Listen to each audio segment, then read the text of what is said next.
Vous en Europe, en Amérique, partout. Botika bandeko bazana na Afrique du Sud. Nde tunga to ebsabino que programme ezandengwana donc tozale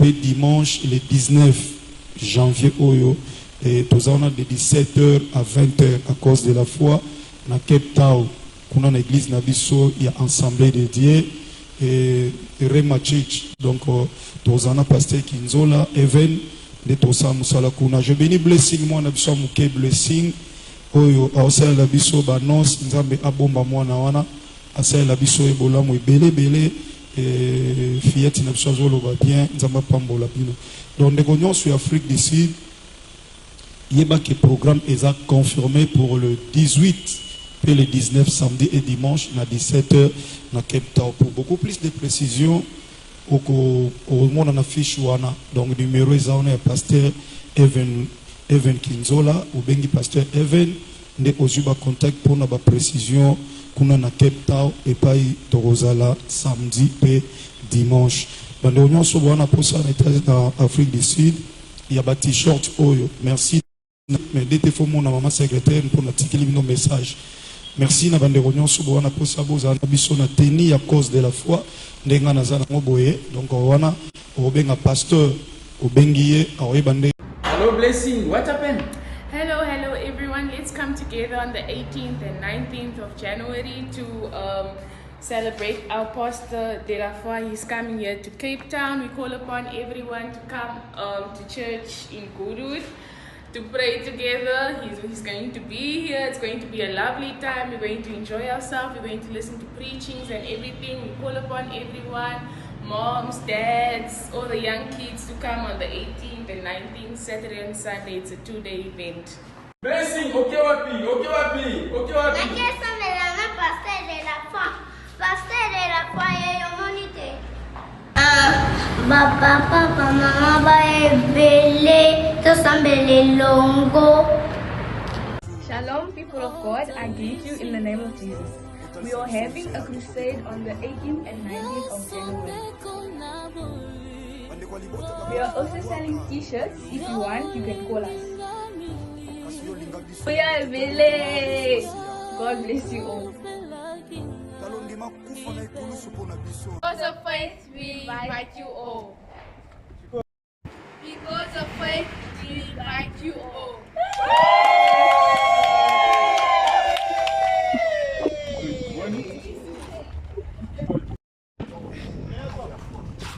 Papa eza ya kobeba Cape Town eza tombé à cause de la foi. À cause de la foi. Première édition. Tobengi bino nyonso boya. Bana njili, bana ITC njili, bana nzambe boya. De la foi aza na terrain. Jean-Paul Mayat aza na terrain. Toana posa na bino boya tokumisa nzambe longo. Akoza suza nani pe? Akozala elongo na papa na biso Kizola du ciel. Homme du ciel. Du ciel. On a bien à du ciel. Mais l'autre va pas tu à Paris, va koya ba Belgique, va koya confirmer les ngana. Papa batu ba koye belé ba ko uta bipai na bipai ba koye belé. Alors, maman on bazana pas problème, ba on bazana na maladie, ba on bazana pas problème ba divorce, on la Captain ou ma campagne divorce de autant la dingue maman. Conseil au pesa ba maman. Papa conseil ko pesa bango ezebele te conseil ko pesa bango ezaki baya na nzambe. Balukelonga nzambe, baya na De La Foi, baya na à cause de la foi ba ko solution. Ba o baza malade, ba o baza na problème à divorce, ba o baza na problème à kobota, to bengi bino nyonso boya. Boya dimanche à le 19, le 18, samedi à le 18, na dimanche à le 19 pour ko solution. Merci beaucoup maman. Nous pas comme comment maman nani? Comment nga maman Meje Manikisa Makengo. Maman Meje Maniki. Manikisa Makengo. Manikisa Makengo. Yes, papa.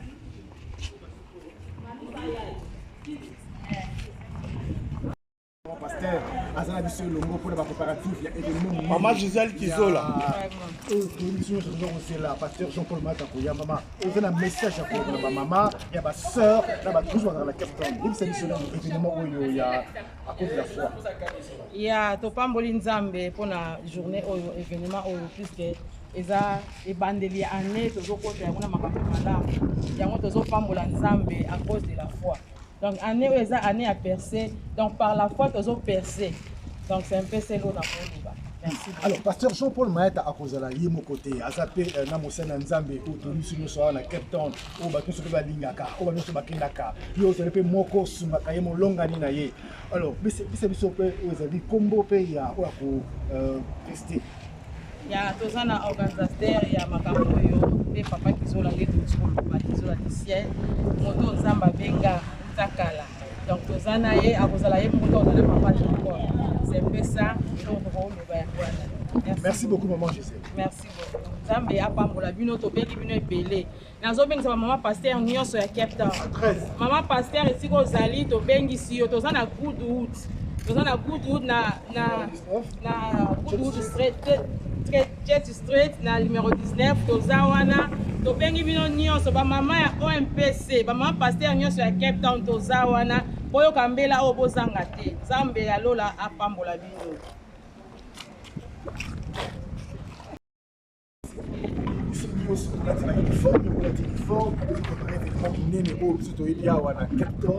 C'est la pasteur Jean-Paul Mayata. Message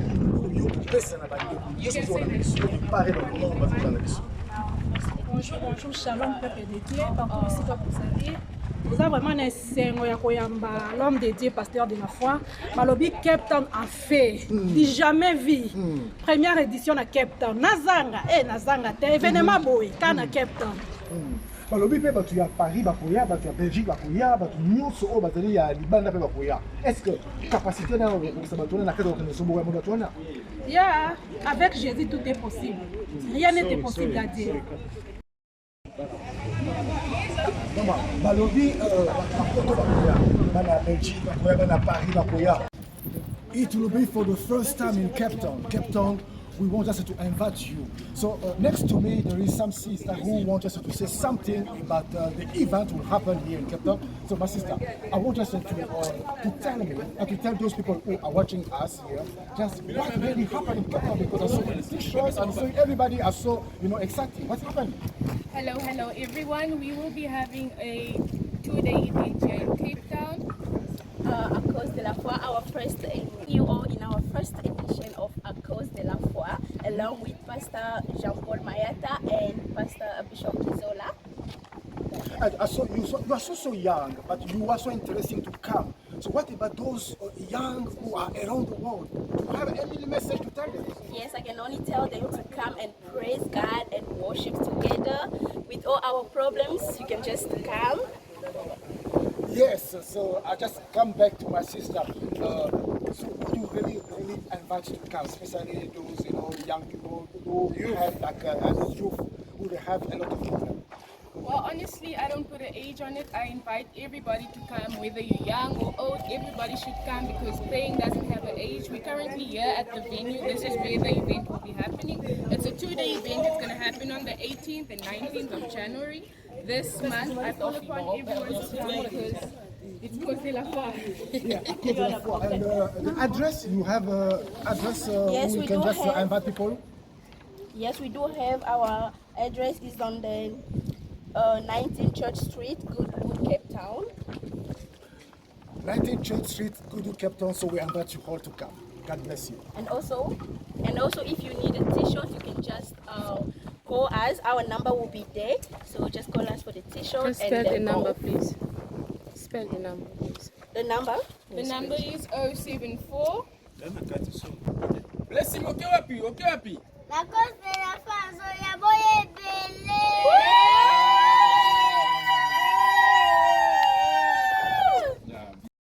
Voilà la grande famille de B52, la mignonne officielle. J'espère que nous venons tous de suivre donc les 18, les 19 Pasteur de la Foi à Kozala na kati ya Cape Town, balobi Cape Town ekoyinda, Cape Town ekobouger. Voilà la grande famille. Awa bozo mona ezali place événement ekozala na avenue Church Street numéro 19 Goodwood. Donc tozali tobengisi bino nyonso tu boza la bienvenue na kati ya spectacle oyo nzamba pambola bino tokutani. Guys, please come join us at 19th Church Street. Come please join us with Pastor de la Foi. It's an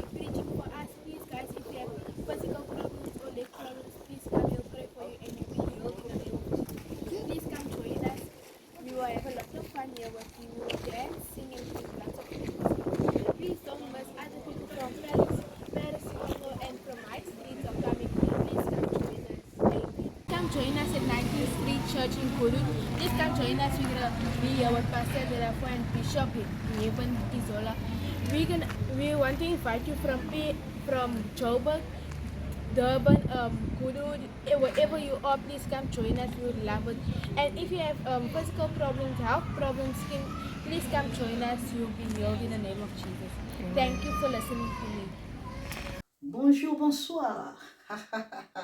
Na évité vidéo oyo ernine ko koma ekomela bino ezali mama Joséphine, mama Zozo na yebi bino solution. Oyo ezali solution ya ba problème na biso. Ba problème na biso yango ezanini. Ba problème na biso yango eza ba problème ya santé, eza ba maladie oyo eza kati na biso. Ma maladie telle que diabète, tension, AVC, prostate, ba hernie, ba maladie wana nyonso tout oyo ezo déranger biso, ba ménopause, mutu pasi, maladie nini, épilepsie, maladie nyonso tout oyo ezo déranger ndeko na yo, oyo aza pembe na yo ezo déranger mwana na yo, oyo ya cancer, oyo ezo déranger biso, solution yango yo na yeli yo solution ya ba produit na biso ya naturel, ba produit oyo ezali ba complément alimentaire, ba produit oyo ezali 100% naturel, ba produit na biso ya Occident. Ndeko na nga na yeli yo ba produit oyo eza juste biloko kolia oyo tozo ko compléter na nzoto na biso. Pourquoi? Parce que monde entier, monde déjà est pollué. Ils ont pollué à partir de biloko otozolia. Biloko otozolia yango ezo détruire ba santé na biso. Pourquoi? Parce que biloko otozolia bazo travailler yango na ba produits chimiques. Biloko otozolia bazo tia yango ba poison. Biloko otozolia bazo tia yango même ba hormone. Yango na compagnie ya aloe vera products. Bakanise li peuple na bango partout dans le monde entier, na plus de 160 pays. Balobi non, tikato kanisi la peuple na biso pona bien-être na bango et pona santé na bango ezala malamu. Yango wana ba produit na biso yango yo eza wana pona kosunga biso na ba santé. Atika na ebisa yo bien fait ya produit na biso aloe vera gel. Produit oyo okoko sanga yango na ndaku na yo te. Yo ozo na problème ya insomnie. Olala kate produit oyo eza somnifère. Ezo pesa yo pongi. Yo oyo za na nzoto makasi te. Produit oyo eza tonique. Eza wana po pesa yo nzoto makasi.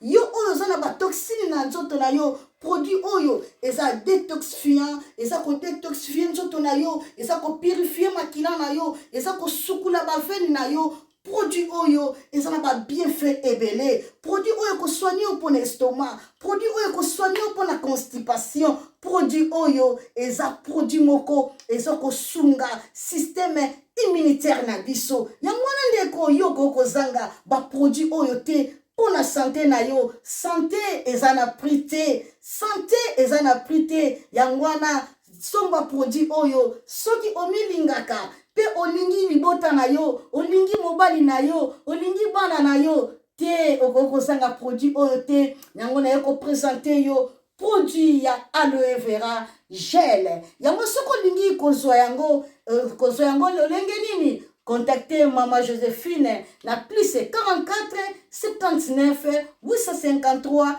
90 849. Na balieli susu plus 44 79 853 90 849. Tika nzambe apambola yo kozanga produit oyo te aloe vera gel. Oh la mignonne, botita la bébé. Oh la la mignonne au Bongolia. Oh zéro, le bezala qui na 10 52 au Bongolia mona 1. Yango zo pesa posa kozongisa nga bébé na mbuma. Basala ba chaussée kaka pona ba voiture.